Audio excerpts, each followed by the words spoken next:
nous avons de très fortes présomptions de détournement des deniers publics contre vous. Mauvaise gestion, non-paiement des salaires et des primes des agents alors que l'État vous a donné les moyens. Conseiller, Oui, Excellence. vous pouvez disposer. Merci. Disposez. Merci, Excellence. Et vous avez construit votre maison privée et votre hôtel avec l'argent de l'État. Inspecteur.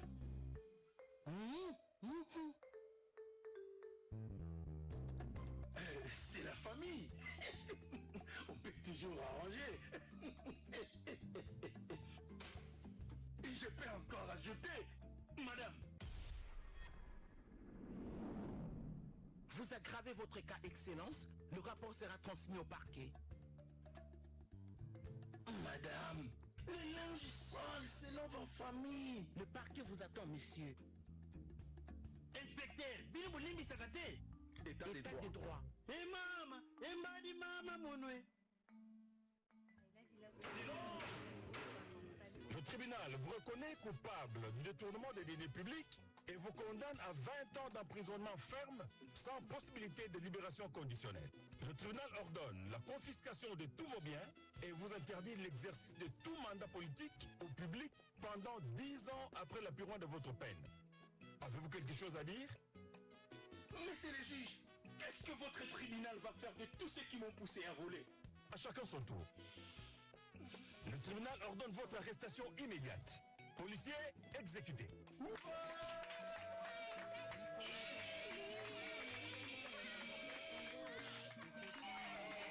Le peuple congolais n'accordera aucun pardon à ceux qui entravent son progrès. Message de l'inspecteur général des finances.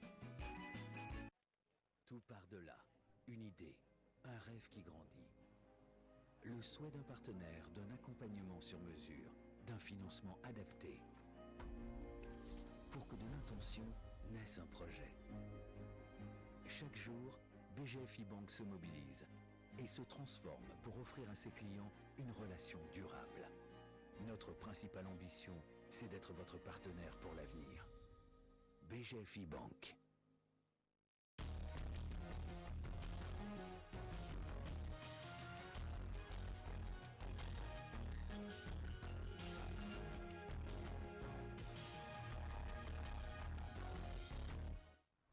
Bonsoir à toutes et à tous. À la une de ce journal, l'adresse du chef de l'État Félix-Antoine Tshisekedi, une allocution radio-télévisée à suivre dans un instant dans ce journal. L'actualité, c'est aussi la journée mondiale de la liberté de la presse et ses statistiques, les Reporters sans frontières qui inquiètent. 40% des 180 pays en étude affichent une situation difficile, voire très préoccupante en matière de liberté de la presse. La journée mondiale de la presse sous fond des questions sur de quoi sera fait la presse de demain, à suivre également dans ce journal. Elles ont écrit l'histoire, d'autres l'ont fait jusqu'à impulser une révolution dans un domaine précis de la vie nationale, des figures femmes en politique, dans l'écriture et autres, récompensées par les prix Congo féminin, initiative de la première dame Denise Nyakero Tshisekedi. On y revient également dans un instant. Bienvenue à tous, je le disais tout à l'heure, c'est la grande information de la soirée, la locution radio-télévisée annoncée du chef de l'État Félix-Antoine Tshisekedi. Nous vous convions de suivre.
Congolaises et Congolais, mes chers compatriotes, notre pays, la République démocratique du Congo, est meurtri depuis plus de 2 décennies par une insécurité persistante dans sa partie Est.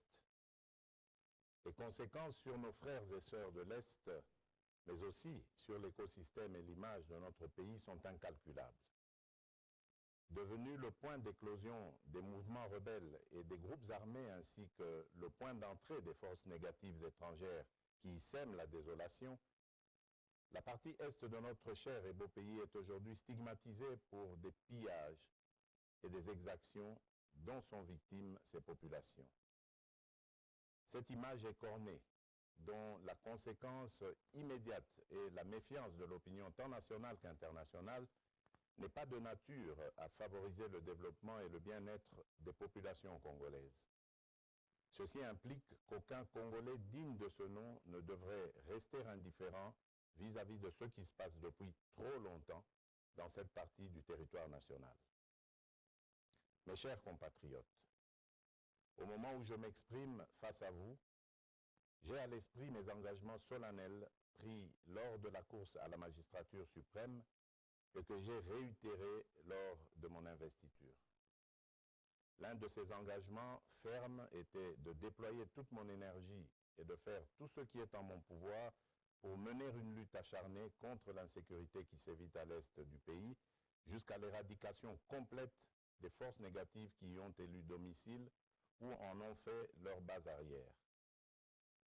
Pour cela, je salue la bravoure de nos vaillantes forces armées qui se battent jour et nuit pour nous assurer l'intégrité de notre territoire national et protéger nos populations contre les attaques de ces forces négatives. En outre, je réaffirme ce jour, en ma qualité de chef de l'État, garant de la nation et commandant suprême des forces armées, ma décision que j'annonçais il y a quelques jours d'aborder de la manière la plus efficace qui soit ce problème de terrorisme, de violence, bref, d'insécurité à l'est du pays. Mes chers compatriotes, je m'engage dans cette lutte avec la détermination de trouver une solution définitive à l'inacceptable situation de l'Est. Attentif et sensible à ce que réclame mon peuple, j'entends le cri de détresse de notre population en général et je ressens en particulier les douleurs qu'éprouvent nos mères, nos sœurs et nos filles dans ces provinces ravagées par la barbarie. En effet, depuis ma tournée à l'est du pays lors de la dernière campagne électorale jusqu'aux récentes consultations nationales, j'ai mesuré les attentes de la nation tout entière pour que soient définitivement mises hors d'état de nuire toutes ces forces négatives d'où qu'elles viennent et que ce soit enfin rétabli la paix durable à l'est du pays. Cette paix est la condition sine qua non de notre bonheur et du développement de notre pays. C'est pourquoi, prenant la mesure de la situation et usant des prérogatives constitutionnelles me conférées par les articles 69, 85, 144 et 145 de la Constitution, et après concertation avec le Premier ministre et les présidents des 2 chambres du Parlement national, Conseil supérieur de la défense entendu, j'ai décidé de proclamer l'état de siège sur toute l'étendue des provinces de l'Ituri et du Nord Kivu. Des dispositions subséquentes seront annoncées dans les heures qui suivent. J'invite dès lors chaque Congolaise et chaque Congolais, où que vous vous trouviez, à une mobilisation totale pour faire front avec nos forces armées déployées pour sécuriser notre territoire. Nos vaillants militaires doivent être appuyés par une prise de conscience collective de tous leurs compatriotes à titre de réconfort et leur serment de défendre la patrie et l'intégrité du territoire national. À cet effet, j'exhorte le peuple congolais tout entier à adopter pendant cette période une attitude responsable à tous égards. Ainsi donc, je recommande plus particulièrement au gouvernement de la République de ne ménager aucun effort pour assurer la logistique nécessaire aux forces armées déployées au front. À la classe politique tout entière de ne mener aucune action de nature à saboter ni à décourager nos forces armées. Aux hommes et aux femmes des médias d'appuyer à travers leurs programmes respectifs l'action des forces armées. Aux populations locales de coopérer étroitement avec les autorités militaires déployées en dénonçant les ennemis du peuple et toute complicité à quelque niveau que ce soit. À toutes les couches sociales internes et à nos compatriotes vivant à l'extérieur du pays, d'exprimer la solidarité et la cohésion nationale avec le peuple de l'Est et de rester vigilants et attentifs pendant cette période et plus que jamais à cette cause salutaire jusqu'au rétablissement total de la paix. À la société civile de se mobiliser derrière nos forces armées et enfin aux servantes et serviteurs de Dieu de prier pour la nation et pour nos forces armées au front. Que Dieu bénisse la République démocratique du Congo. Je vous remercie.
Dans un autre chapitre, le barrage de la Renaissance, pompe des discordes entre l'Égypte, le Soudan et l'Éthiopie. Eh bien, le chef de l'État et président en exercice de l'Union africaine, Félix-Antoine Tshisekedi, préconise une solution concertée. Le président de la République a reçu une délégation soudanaise. D'autres précisions dans ces reportages suivants. Trouver une solution à l'africaine aux problèmes africains, tel est le leitmotiv du chef de l'État, Félix-Antoine Tshisekedi Tshilombo, sur la question du barrage de la Renaissance qui divise Égyptiens, Éthiopiens et Soudanais. Après la tripartite de Kinshasa autour de cette question, le président en exercice de l'Union africaine, Félix-Antoine Tshisekedi Tshilombo, poursuit le dialogue avec chacun des protagonistes en vue d'une solution concertée qui garantit les intérêts de toutes les parties. Pour la ministre soudanaise des Affaires étrangères, Dr Mariam Al-Massoura Al-Sadia Al-Madi, reçue ce matin autour de cette question, un accord légal entre les parties est un préalable avant tout remplissage du bassin. Nous avons été entendus par M. le Président qui nous a avancé des propositions très utiles pour cette question. Il y a eu une concordance de point de vue avec M. le Président donc, sur la nécessité d'arriver à un accord avant le deuxième remplissage et nous allons recevoir M. le Président très prochainement à Khartoum dans une tournée dans les 3 pays et nous allons évoquer les voies possibles, les voies à suivre dans cette question. Monsieur le Président nous a aussi donné la bonne nouvelle qu'il y a des consultations entre son Excellence et Monsieur le Secrétaire général des Nations Unies et l'administration américaine. Il y aura un envoyé spécial américain à Kinshasa. Donc les 3 partenaires évoqueront ensemble les possibilités d'arriver à un accord sur cette question. Pour ce qui concerne les 3 pays, c'est une question africaine, mais c'est une question de rivière transfrontalière. Donc cette question de rivière transfrontalière est régie par des lois internationales, par des règles internationales. Donc il est important que nous ayons l'expertise et l'avis des partenaires internationaux sur cette question. Visiblement satisfaite de la proposition du président en exercice de l'Union africaine, la patronne de la diplomatie soudanaise a accueilli avec satisfaction la visite d'État du président dans chacun des 3 pays. La sécurité dans la partie Est, on en parle encore dans ce journal, une préoccupation nationale. Le chef de l'État vient de le souligner dans son allocution de tout à l'heure. Le secrétaire général de la Conférence épiscopale nationale du Congo, l'abbé Donatien Cholet, a remis un mémorandum au président de la Chambre basse du Parlement, Christophe Mbosso. D'autres explications avec Sylvie Moembo, Bernard Baudot et Jérémy Kaouité. Nord Kivu, Ituri, 2 provinces de la République démocratique du Congo ont été déclarées en état de siège par le chef de l'État, Félix-Antoine Tshisekedi Tshilombo, pour les atrocités qui sévissent au quotidien dans cette partie de la République. La Conférence épiscopale nationale du Congo et l'Association des conférences épiscopales d'Afrique centrale viennent de prendre l'engagement d'accompagner les institutions de la République pour le bien-être de la population. Un mémo de l'Église catholique pour appuyer le travail de l'Assemblée nationale qui avait mis en place une commission temporaire et spéciale pour la situation dans l'Est du pays a été remis au speaker de la Chambre basse du Parlement, Christophe Mbosoko Diapwanga, par le secrétaire général de la SENCO, abbé Donatien Cholet. Nous ne pouvons pas dormir tant que la situation n'évolue pas là. Vous avez suivi dernièrement, on a même tué un religieux. C'est un musulman, demain ça sera un catholique, ça sera un protestant, donc nous sommes tous concernés. Nous avons salué la dynamique mise en place par le président de l'Assemblée nationale pour jusqu'à diligenter une enquête parlementaire à l'Est. La CEAC, l'Association des conférences épiscopales d'Afrique centrale et la SENCO, avait diligenté une mission de réconfort et de solidarité à l'Est. Et fort de cette mission, ils ont fait un plaidoyer adressé le 20 février au chef de l'État. Et ils avaient pris l'engagement de faire le même plaidoyer auprès, entre autres, du Parlement et du gouvernement. La réussite dans l'Est réside dans la mobilisation de toutes les composantes de notre société. En ce jour de travail dans le Haut-Katanga, le Premier ministre Jean-Michel Samaloukonde a échangé tour à tour avec les représentants des organisations de la société civile locale, les groupes de pression, mais aussi les autorités coutumières. Marcel Moubenga, Pati Tondouangou, pour le compte rendu suivant. La recherche de solutions durables pour la sécurité, la paix et le développement socio-économique de la province du Haut-Katanga nécessite l'implication de tous. C'est ce qui justifie l'audience qu'a accordée le Premier ministre, chef du gouvernement Jean-Michel Samaloukonde Kyenge à la délégation des chefs coutumiers du Grand Katanga, avec à sa tête les chefs Kaponda Lubendo. Il n'y a pas de développement sans route, dit-on. La question liée aux infrastructures de base et à la sécurité a été évoquée lors de cette rencontre. Pour ces gardiens de la tradition, il faut en premier lieu bannir le tribalisme. Il faut s'aimer. En tant que Congolais, nos entités, vraiment, il y a beaucoup de problèmes. Concernant des routes, des bancs, tout ça, donc on a suggéré ça à son Excellence, Monsieur le Premier ministre, il a accepté de nous aider. Alors nous, en tant que chef coutumier, nous prenons toujours la paix dans nos entités et tout ça. Et nous travaillons sur ça, avec la notabilité que nous dirigeons. Même son des cloches du côté des organisations de la société civile et des groupes de pression du Katanga, reçus en second lieu par le Premier ministre. Pour ces 2 groupes, il faut de la volonté et des réformes pour parvenir au développement des entités, surtout reculées de la province du Haut-Katanga. Le Premier ministre a beaucoup plus insisté sur l'adhésion populaire de toute la communauté nationale et aux Katangaises en particulier pour accompagner le gouvernement afin d'atteindre ses objectifs et surtout dans le milieu reculé, dans nos territoires où les gens ont besoin du développement durable et palpable. Le chef de l'exécutif national, Jean-Michel Samaloukonde Kyenge, est plus que déterminé de voir le social des Katangais s'améliorer et la paix s'installer dans cette province, comme le souhaite le chef de l'État, Félix-Antoine Tshisekedi Tshilombo. L'information comme bien public, c'est sous ces thèmes que les professionnels des médias célèbrent ce 3 mai la journée mondiale de la liberté de la presse. En RDC, le ministre de la Communication et Médias, Patrick Mouyaya, est revenu sur le rôle des médias et annonce en même temps la tenue des états généraux de la presse. Jessica Bassele nous en dit un peu plus. Ministre de la parole.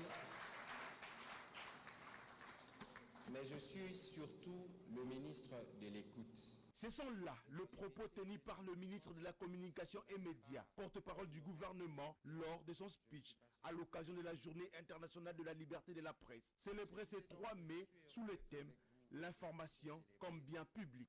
Quand nous grandissions, j'espère que c'est toujours le cas, le journaliste, on disait toujours « Monsieur le journaliste » avant.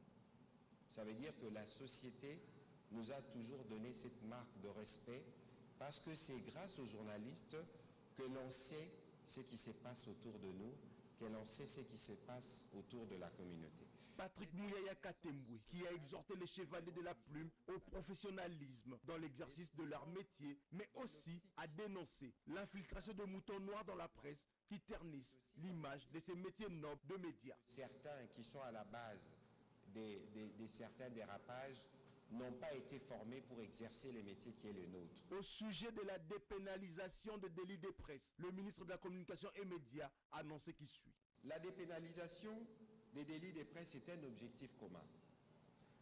Nous devons faire ce chemin ensemble dans la sincérité et la responsabilité. En ce qui concerne les différentes arrestations des journalistes, le porte-parole du gouvernement martèle. Chaque fois que vous arrêtez un journaliste, même si vous avez des bonnes raisons, c'est comme s'il y avait un crash d'avion quelque part. Lorsqu'il y a un crash d'avion dans le monde entier est au courant. Et lorsque vous arrêtez les journalistes, même si vous avez des bonnes raisons, le monde entier est au courant et ça dépeint sur l'image du pays. Et je ferai de mon mieux pour que ces choses-là ne se reproduisent plus ou se réduisent davantage. Patrick Mouyaya Katembwe a déclaré que le gouvernement Samalou Kondé a la ferme volonté, à travers le ministère de la Communication et Médias, de changer le narratif et la manière de raconter le Congo. C'est à travers le média que se façonne l'image d'un pays. Bien avant le mot du ministre, le président de l'UNPC, le secrétaire général de GED, ainsi que la représentante de l'Internews ont tour à tour brossé l'état des lieux au sujet de la liberté de la presse en République démocratique du Congo.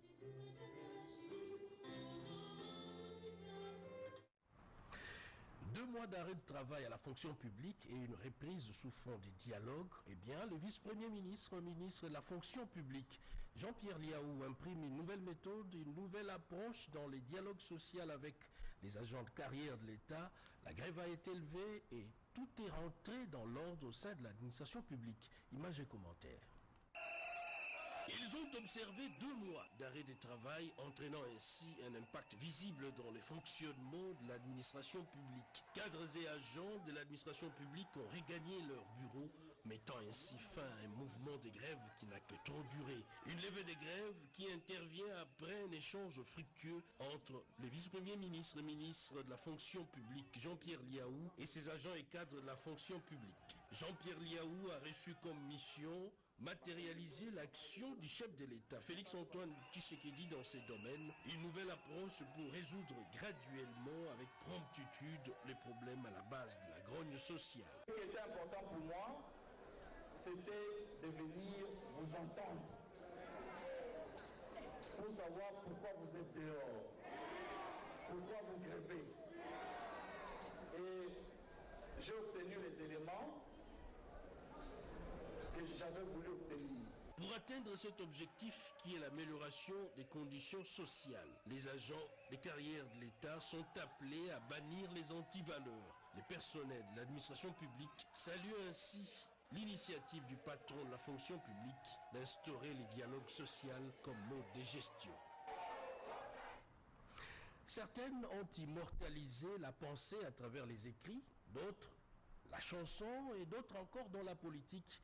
Le prix Congo féminin a été remis à titre posthume à l'artiste Pongolov ainsi qu'à l'écrivaine Tolande Mouya. D'autres précisions dans ces reportages de Naïcha qui la suivait.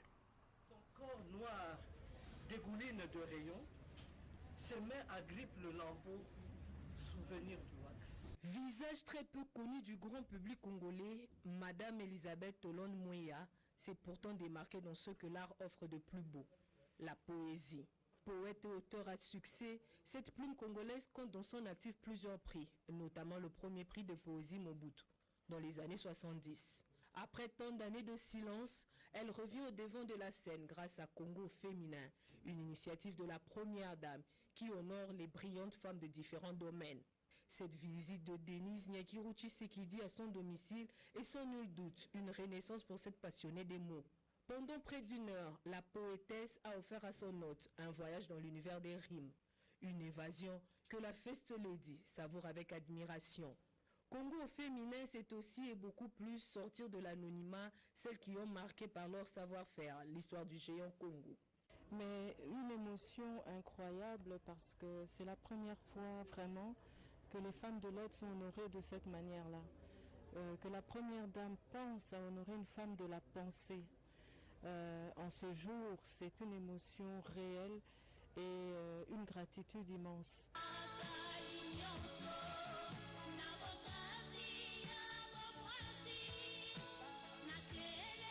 De la poésie à la musique, la frontière est quasi inexistante.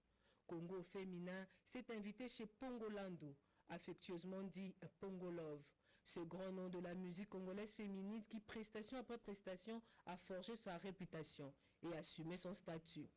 Son handicap n'a jamais été un frein et son courage a fait d'elle une icône de l'émancipation de la femme en Afrique.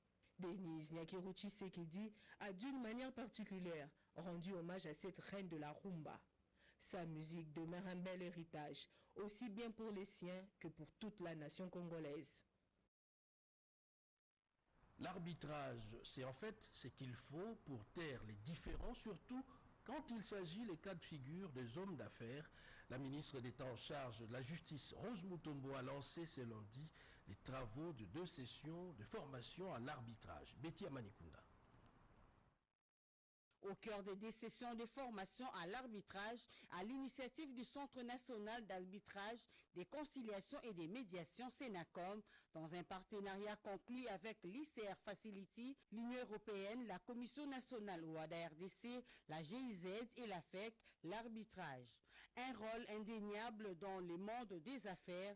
Par essence, ce concept est un processus qui consiste à soumettre un différend à un ou des arbitres. C'est tout l'intérêt qu'il faut attacher à ces assises, d'une grande utilité pour ceux qui sont commis à la tâche de pratiquer l'arbitrage. Ces points ont été mis en relief à l'ouverture des travaux par la ministre d'État, ministre de la Justice et garde des Sceaux, Rose Mutombo Kiese. Je suis convaincu qu'à l'issue de cette formation, vous serez suffisamment outillés pour répondre aux défis qui attendent la justice en général et l'arbitrage en particulier, en termes de qualité de sentence que vous aurez à rendre. Il y a de la crédibilité de l'arbitrage. Les opérateurs économiques en général et les membres de la FEC en particulier sont à compter parmi les mieux placés pour comprendre tout l'intérêt qui entoure ces assises, comme l'a témoigné Albert Youma, président du patronat congolais. Autant la FEC s'est battue pour l'adhésion de notre pays à l'OADA, avec le ferme espoir de donner une nouvelle dimension à notre justice, autant notre fédération s'investit toujours pour une justice juste et rapide en faveur principalement des opérateurs économiques. L'arbitrage est un élément clé dans l'amélioration du climat des affaires dans un pays qui a souscrit au système OADA, tenait à le faire remarquer Béassikou, président de la Sénacom. La tenue de ces travaux marque la volonté de la ministre d'État, Rose Mutombo, de redorer l'image de la justice congolaise, un des piliers majeurs dans la restauration d'un état de droit prôné par le président de la République, Félix-Antoine Tshisekedi Tshilombo. C'est le secteur qui retient toute l'attention de l'opinion, l'enseignement primaire, secondaire et technique. Comment sont gérées les ressources allouées à ce secteur? Écoles fictives, agents fictifs? Le nouveau ministre a échangé évidemment avec les responsables des services de son secteur. Anastasie Doumbou et Jean-Pierre Chibango. Le ministère de l'enseignement primaire, secondaire et technique doit être redressé et procurer à l'enseignant un salaire de base convenable en tenant compte de l'authenticité des fichiers. C'est le souhait du ministre de l'EPST, Tony Mwaba, qui dit non au laxisme. Le patron de l'EPST a reçu tour à tour les différents responsables des services sous sa tutelle. Il s'agit notamment du secrétaire général à l'EPST, l'inspecteur général AI, le directeur national du CECOP et le directeur général du FPN. Il a été question de faire l'état des lieux du ministère avec tout ce qu'il y a comme problème. Dans le sens de la gratuité, vous savez, cette histoire d'écoles fictives, du personnel non payé, des nouvelles unités, c'est un couac. C'est une épine, n'est-ce pas, au ministère et au gouvernement. Nous, à notre niveau, mission régalienne de l'inspection générale, il faut arriver à produire un répertoire, 2 écoles opérationnelles, nous appelons écoles opérationnelles, celles qui fonctionnent et celles qui fonctionnent selon les normes. Le numéro 1 de l'EPST, accompagné de son vice, a pour sa part exhorté ses collaborateurs à matérialiser la vision du chef de l'État, Félix Antoine Tshisekedi Tshilombo, celle d'assurer un enseignement de qualité. L'accès à l'enseignement primaire et l'exigence de la gratuité constituent les principaux fondamentaux à l'éducation. Il promet de travailler en synergie avec l'IGF pour éviter toute tentative à la fraude.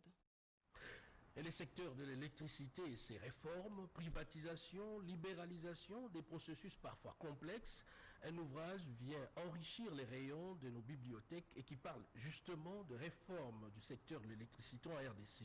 Edith Chala nous en donne les contenus dans ses reportages. 6 chapitres pour présenter une problématique qui gêne sensiblement le développement de la République démocratique du Congo. Rémi Kachoko a enrichi les bibliothèques du savoir en électricité. Réforme du secteur de l'électricité de la République démocratique du Congo, les écueils d'une politique de développement. C'est le titre du volume qui a été porté sur les fonds baptismaux par le sénateur Didier Moumengi. Au nom des écrivains congolais, au nom des imprimeurs et éditeurs congolais, au nom des libraires congolais et de tous les intellectuels congolais, je baptise cet ouvrage en espérant qu'il va assiéger nos bibliothèques et qu'il participera comme il se doit à la rétention du secteur de l'électricité dans notre pays. L'auteur, Rémi Kachoko, soulève des interrogations, il propose des solutions et interpelle les pouvoirs publics. 9% du taux d'accès à l'électricité dans un pays pourvu d'une hydrographie impressionnante, un solaire enviable, la responsabilité de la classe politique est entamée. Mais il est possible de mieux faire. Cet ouvrage, qui se vend à un prix abordable, a trouvé des preneurs sur place dans la salle et l'auteur a signé des autographes. Publié aux éditions L'Harmattan, l'ouvrage a été décortiqué par le professeur Jean-Baptiste Tagouma. Un pont entre la Turquie et la RDC pour renforcer, bien plus augmenter les volumes des échanges commerciaux.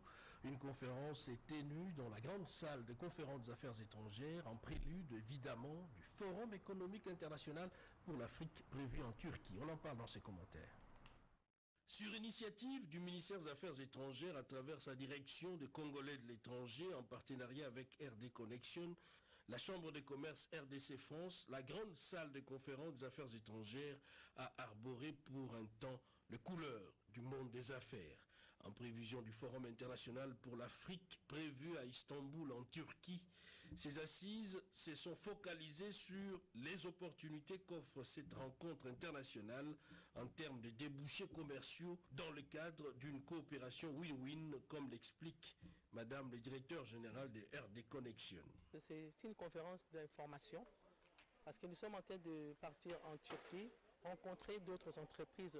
Une affaire de 20 000 entreprises attendent l'Afrique. Donc ils vont nouer des partenariats gagnant-gagnant et nous voulons que notre Afrique puisse aussi émerger. Nous voulons tout à ne pas rater en tant que... Vraiment nous sommes aussi au niveau de l'Afrique. C'est notre président qui porte aujourd'hui l'Union africaine. Donc nous avons double casquette donc, en tant que pays et en tant qu'organisation de l'Union africaine.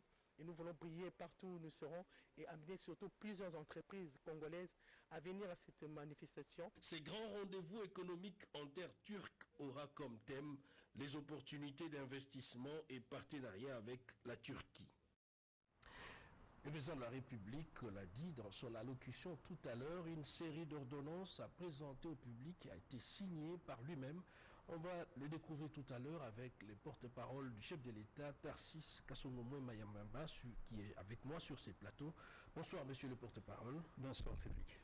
Le contenu de ces ordonnances. Ordonnance numéro 21-015 du 3 mai 2021 portant proclamation de l'état de siège sur une partie du territoire de la République démocratique du Congo. Le président de la République, vu la Constitution telle que modifiée par la loi numéro 11002 du 20 janvier 2011 portant révision de certains articles de la Constitution de la République démocratique du Congo du 18 février 2006, spécialement en ses articles 61, 69, 79, 85, 144 et 145. Vu la loi organique numéro 11012 du 11 août 2011 portant organisation et fonctionnement des forces armées, spécialement en ses articles 2.14, 5, 7, 9, 12 et 124. Vu la loi organique numéro 11013 du 11 août 2011 portant organisation et fonctionnement de la police nationale congolaise, spécialement en ses articles 14, 18, 80 et 81. Vu la loi numéro 23-2002 du 18 novembre 2002, telle que modifiée et complétée à ce jour, portant code judiciaire militaire, spécialement en ses articles 115, 173, 224, 306, 308 et 316. Vu l'ordonnance numéro 20-016 du 27 mars 2020 portant organisation et fonctionnement du gouvernement, modalités de collaboration entre le président de la République et le gouvernement, ainsi qu'entre les membres du gouvernement, spécialement en ses articles 62, 63 et 64. Vu l'arrêt sous Air Const 61 TSR du 30 novembre 2007 de la Cour suprême de justice, toutes sections réunies, siégeant en matière d'appréciation de la conformité à la Constitution du règlement intérieur du Congrès. Vu l'arrêt sous Air Const 1200 du 13 avril 2020 de la Cour constitutionnelle siégeant en matière de contrôle de constitutionnalité. Considérant que la situation qui sévit dans la province de l'Ituri et dans la province du Nord Kivu est de plus en plus préoccupante de par sa nature et sa gravité, et qu'elle constitue d'une manière immédiate une menace contre l'intégrité du territoire national, affectant ainsi le fonctionnement régulier des institutions. Considérant les conséquences néfastes de la crise sécuritaire provoquée par ce cycle récurrent de violence qui impose la prise de mesures exceptionnelles en vue d'endiguer ces menaces graves et de sécuriser les populations et leurs biens. Vu la nécessité et l'urgence, après concertation avec le Premier ministre et les présidents des deux chambres du Parlement, le Conseil supérieur de la défense entendu ordonne. Article 1er. L'état de siège est proclamé sur toute l'étendue de la province de l'Ituri et de la province du Nord Kivu pour une durée de 30 jours à dater du jeudi 6 mai 2021. Article 2.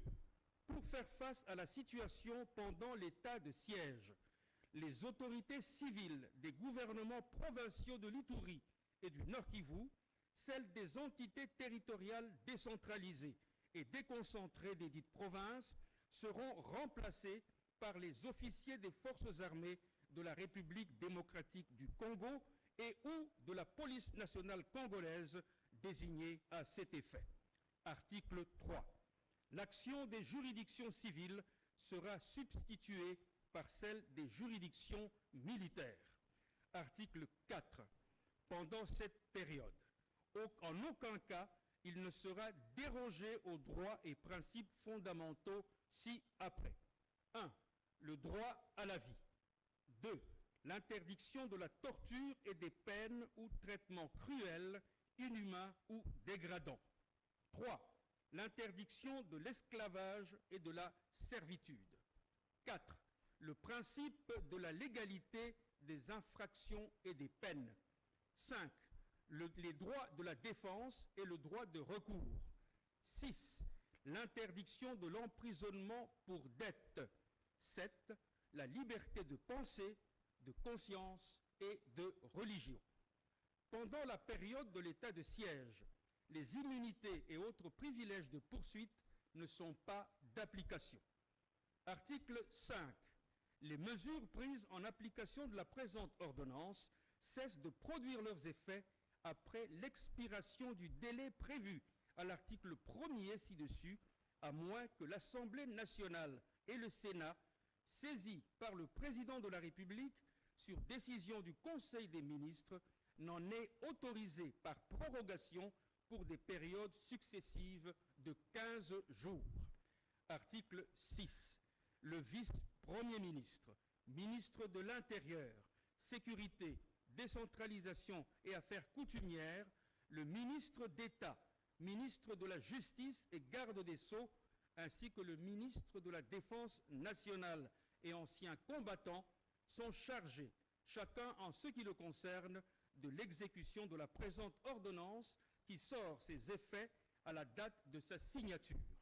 Faite à Kinshasa le 3 mai 2021, Félix Antoine Tshisekedi Tshilombo, Jean-Michel Sama Lukonde Kyenge, Premier ministre, pour copie certifiée conforme à l'original, Kinshasa le 3 mai 2021, le cabinet du président de la République, Guilain Nyembo Mbouizia, directeur de cabinet.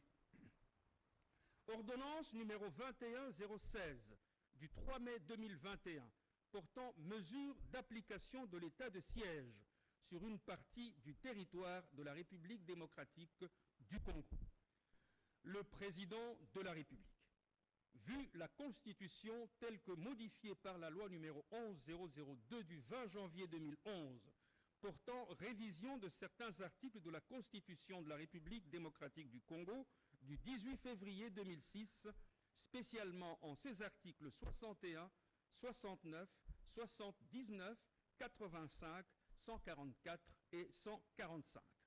Vu la loi organique numéro 11012 du 11 août 2011 portant organisation et fonctionnement des forces armées, spécialement en ses articles 2.14, 5, 7, 9, 12 et 124. Vu la loi organique numéro 11013 du 11 août 2011 portant organisation et fonctionnement de la police nationale congolaise, spécialement en ses articles 14, 18, 80 et 81. Vu la loi numéro 23/2002 du 18 novembre 2002, telle que modifiée et complétée à ce jour, portant code judiciaire militaire, spécialement en ses articles 115, 173, 224, 306, 308 et 316. Vu l'ordonnance numéro 20016 du 27 mars 2020 portant organisation et fonctionnement du gouvernement, modalités de collaboration entre le président de la République et les gouvernements, ainsi qu'entre les membres du gouvernement, spécialement en ses articles 62, 63 et 64. Vu l'ordonnance numéro 21015 du 2 mai 2021 portant proclamation de l'état de siège sur une partie du territoire de la République démocratique du Congo, vu l'arrêt sous R-Const 61 TSR du 30 novembre 2007 de la Cour suprême de justice, toutes sections réunies siégeant en matière d'appréciation de la conformité à la Constitution du règlement intérieur du Congrès. Vu l'arrêt sous R-Const 1200 du 13 avril 2020 de la Cour constitutionnelle siégeant en matière de contrôle de constitutionnalité, considérant que la situation qui sévit dans la province de l'Ituri et dans la province du Nord Kivu est de plus en plus préoccupante de par sa nature et sa gravité, et qu'elle constitue d'une manière immédiate une menace contre l'intégrité du territoire national, affectant ainsi le fonctionnement régulier des institutions. Considérant les conséquences néfastes de la crise sécuritaire provoquée par ce cycle récurrent de violence qui impose la prise de mesures exceptionnelles en vue d'endiguer ces menaces graves et de sécuriser les populations et leurs biens. Vu la nécessité et l'urgence, le Conseil des ministres entendu ordonne. Article 1er. Pendant l'état de siège et en application des dispositions de l'ordonnance numéro 21-015 du 3 mai 2021, les gouvernements provinciaux de l'Ituri et du Nord Kivu sont composés respectivement d'un gouverneur militaire et d'un vice-gouverneur policier. Le gouverneur, le vice-gouverneur et les autres autorités des entités territoriales décentralisées et déconcentrées de ces provinces sont nommés et, le cas échéant, relevés de leurs fonctions par ordonnance du président de la République sur proposition du gouvernement, le Conseil supérieur de la défense entendu. Les gouvernements provinciaux ainsi que les assemblées provinciales des dites provinces, telles que définies à l'article 198 de la Constitution, sont suspendues et leurs prérogatives sont transférées aux autorités militaires provinciales visées à l'alinéa précédent. Toutefois, les membres des gouvernements provinciaux et assemblées provinciales suspendues continuent à jouir de leurs avantages sociaux. Article 2. Les autorités des provinces appliquent les lois et règlements de la République pour faire face à la situation et assurent le bien-être collectif aux populations de leur province. Dans l'exercice de leurs fonctions, le gouverneur relève du ministre ayant la défense nationale dans ses attributions. Les autorités provinciales disposent de l'administration publique de la province, de la police nationale congolaise et de tous les services nationaux en province. Le cabinet du gouverneur de province est composé de 5 collaborateurs nommés et, le cas échéant, relevés de leurs fonctions par arrêté du gouverneur de province. Article 3. Les fonctions du gouverneur, du vice-gouverneur et des autres autorités des entités territoriales décentralisées et déconcentrées prennent fin à l'expiration du délai prévu pour l'état de siège, sauf en cas de prorogation conformément à la Constitution. Toutefois, il peut être mis fin aux fonctions du gouverneur et vice-gouverneur militaire par ordonnance du président de la République avant la fin de l'état de siège en cas de nécessité. Article 4. Dans l'accomplissement de leur mission, les autorités provinciales militaires sont investies des prérogatives exorbitantes de la légalité normale dans la limite du respect de la dignité humaine, du respect de la vie et de la propriété privée. Elles ont notamment le pouvoir de faire des perquisitions de jour et de nuit dans les domiciles, éloigner les repris de justice et les individus qui n'ont pas leur domicile dans les lieux soumis à l'état de siège, rechercher et ordonner la remise des armes et des munitions, interdire les publications et les réunions qu'elles jugent de nature à exciter ou à porter atteinte à l'ordre public, interdire la circulation des personnes ou des véhicules dans les lieux et heures qu'elles fixent, instituer par décision des zones de protection ou de sécurité où le séjour des personnes est réglementé, interdire le séjour dans toute ou partie de la province à toute personne cherchant à entraver de quelque manière que ce soit l'action du pouvoir public, interpeller toute personne impliquée dans les troubles de la paix et de l'ordre public et la déférer devant les juridictions militaires compétentes, prendre toute décision qu'elles jugent utile dans l'accomplissement de leur mission. Article 5. Pendant toute la durée de l'état de siège, le gouverneur militaire a la conduite des opérations. En outre, il a les pleins pouvoirs de gestion, de police et de maintien de l'ordre dans la province désignée. Il décide sur toutes les questions sauf celles qui relèvent de la compétence des autorités nationales. Article 6.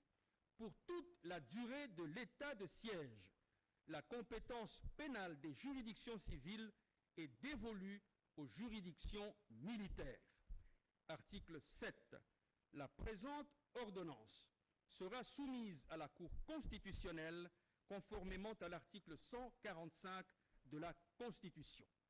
Article 8. Le vice-premier ministre, ministre de l'Intérieur, Sécurité, Décentralisation et Affaires coutumières, le ministre d'État, ministre de la Justice et garde des Sceaux, ainsi que le ministre de la Défense nationale et anciens combattants sont chargés, chacun en ce qui le concerne, de l'exécution de la présente ordonnance qui sort ses effets à la date de sa signature, faite à Kinshasa le 3 mai 2021, Félix Antoine Tshisekedi Tshilombo, Jean-Michel Sama Lukonde Kyenge, Premier ministre, pour copie certifiée conforme à l'original, Kinshasa le 3 mai 2021, le cabinet du président de la République, Guilain Nyembo Mbouizia, directeur de cabinet. Et voilà autre chose. À présent, une réunion de prise de contact avec ses services. La ministre d'État, ministre du portefeuille Adel Kaïnda, s'est entretenue par la suite avec le comité de gestion de la banque récemment fusionnée Equity Bank, Equity BCDC plutôt, qui compte apporter sa contribution dans les processus de l'inclusion financière. On en parle avec Sandra Nianguitabou. Après un bref séjour dans le Haut-Katanga en mission de service, la ministre d'État, ministre du portefeuille, a répondu présente ce lundi 3 mai 2021 à son poste de travail. Au premier champ de coq, la princesse Adel Kaïna Maïna a échangé avec une délégation de la banque Equity BCDC conduite par son PCA, Nestor Ankiba. Cette banque est venue faire part à la patronne du portefeuille de leur contribution au développement du pays. Equity Bank BCDC veut contribuer également à l'inclusion financière de la RDC jusqu'à 20%, a dit son directeur général Célestin Moukeba. Une nouvelle satisfaisante pour la ministre d'État Adel Kaïna Maïna, car jusqu'ici l'inclusion financière du pays est à 8%. Les différents mots qui rongent les entreprises du portefeuille de l'État ont été passés au crible au cours de cette rencontre entre la ministre d'État, princesse Adel Kaïna Maïna, et les membres du Conseil supérieur du portefeuille, conduit par son président Norbert Nkoubou.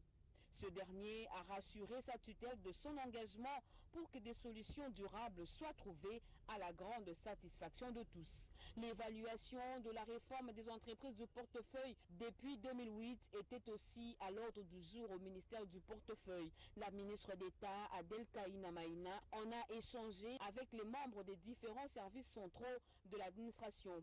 Elle leur a prodigué des sages conseils pour faire progresser le ministère du portefeuille. Avec le secrétariat général de l'administration, la ministre d'État s'est adonnée au même exercice en prodiguant des sages conseils afin de redynamiser ce service. Un motif de satisfaction pour le secrétaire général Kapouaboua. Le territoire de Tchéla, c'est l'une des étapes de la tournée dans le Congo central du secrétaire général de l'UDPS, Augustin Kabouya. L'objectif des activités reste le même, la redynamisation du parti à la base. On en parle avec Alain Bikaï. C'est sous une pluie battante que le secrétaire général de l'Union pour la démocratie et le progrès social, UDPS, a fait son entrée dans les territoires de Tchéla au Congo central. Malgré la pluie, la population de ce coin a tenu à réserver un accueil d'élégant au numéro 2 du parti présidentiel et à sa suite. En signe d'humilité, Augustin Kabouya a préféré céder l'équipeau lui réservé à l'effigie du chef de l'État, Félix Antoine Tshisekedi. Touché par cette mobilisation, Augustin Kabouya a battu le pavé sous la pluie avec la base de son parti jusqu'au stade Joseph Kassavou. Ici, le très emblématique secrétaire général a remercié l'assistance pour sa détermination, son courage et son attachement aux idéaux de l'UDPS et au chef de l'État Félix Antoine Tshisekedi. Dans son speech, Augustin Kabouya a commencé par transmettre les salutations de Félix Antoine Tshisekedi, président de la République, et de Jean-Marc Kabunda Kabound, président AI du parti, aux habitants de Tchéla. Ensuite, il a procédé à l'investiture du comité fédéral rural Congo Central 1, comité dirigé par Grégoire Tounani. Comme partout ailleurs où les chefs de l'exécutif de l'UDP s'est passé, la population de Tchéla a aussi exprimé ses doléances. C'est notamment la réhabilitation des routes Tchéla-Lukula, les routes secondaires et les sociales. Dans son échange avec l'assistance, l'envoyé de Félix Antoine Tshisekedi a déballé la vision du chef de l'État pour cette contrée. Séance tenante, Augustin Kabouya a pris l'engagement de mener les plaidoyers auprès du garant de la nation pour la reprise des travaux sur ces routes d'importance capitale. De votre côté, vous devez aussi soutenir et donner les moyens à Félix Antoine Tshisekedi aux échéances électorales à venir pour qu'il achève l'œuvre de la refondation des républiques qu'il a entamée. C'était aussi l'occasion pour lui de fixer les esprits sur l'acte juridique élevant Joseph Kasavubu au rang d'héros national. L'UDPS sur les traces du Sphinx d'Elémété, sujet au cœur d'une conférence débat initiée par la Fédération de Moamba et ses partis. D'autres explications avec Angèle Mavier-Lalande. Étienne Tshisekedi Wamulumba, militant de première heure, incarnait les valeurs morales et démocratiques. Les membres de l'UDPS se doivent d'être sur les traces de ces vaillants soldats en vue de la matérialisation de la vision du chef de l'État. Félix Antoine Tshisekedi Tshilombo n'est pas un magicien, mais avec l'apport des Congolais et pris du patriotisme, il peut faire de miracles. Les représentants du peuple, membres de l'UDPS, ont réuni les jeunes Avenir de demain pour leur transmettre des valeurs cardinales de ce combattant de la liberté au cours d'une conférence débat qui a permis aux participants de favoriser la coopération avec les États et les associations ou organisations qui prônent la paix, la démocratie et la justice et le progrès. Tous les députés et sénateurs ainsi que les ministres provinciaux membres de l'UDPS présents à cette cérémonie ont appelé les membres de différentes cellules de base à promouvoir la cohésion et la discipline au sein de leur parti. L'opposition de 37 ans, aujourd'hui l'UDPS au pouvoir, devait s'adapter à son nouveau statut d'un parti au pouvoir, se restructurer au fin de canaliser des énergies pour la mobilisation et pour des victoires futures. Nous avions voulu, au travers de cette conférence, communiquer avec les autorités du parti sur les biens fondés du tshisekédisme. Le tshisekédisme, cette doctrine, doit être vulgarisée sur l'ensemble du pays. Ceux qui en détiennent les idéaux doivent multiplier ce genre de rencontres. Et à l'ISIPAL, on parle d'un séminaire de renforcement des capacités des enseignants de cet alma mater. On en parle à travers ces commentaires de Serge Mata-Suvet. Axé sur un certain nombre de matures en faveur des étudiants de l'ISIPA Kinshasa, c'est ce qui justifie ce séminaire organisé par la commission permanente des études en date du 28 au 30 avril dernier sur thème « Gestion des évaluations aux apprenants ». Question d'accompagner les enseignants dans ce travail de l'élite intellectuelle avec 293 participants qui ont bénéficié des brevets à la fin de ces séminaires. Brevet remis par le secrétaire général académique de l'ISIPA, Claude Kikwati. Il y a une cellule que nous appelons Commission permanente des études, qui a pour mission d'organiser un certain nombre de séminaires et d'accompagner le travail des enseignants, un travail très important dans la formation de l'élite intellectuelle du pays. Il y a eu plusieurs thèmes, plusieurs exposés, avec des interventions très riches, avec un climat de franchise, un climat de cohésion et aussi parfois de l'humour, somme toute naturel. Et c'est ce climat qui a offert à ce séminaire un caractère de réussite. Ce séminaire est une réussite pour l'ISIPA, car l'ISIPA a offert à la jeunesse un savoir-faire avec beaucoup de technicité. Et voilà, c'est la fin de ce journal sur la RTNC. Madame, Monsieur, merci de l'avoir suivi. Merci surtout à ceux-là qui nous ont suivis depuis la ville de Goma dans le Nord Kivu. Bonsoir chez vous.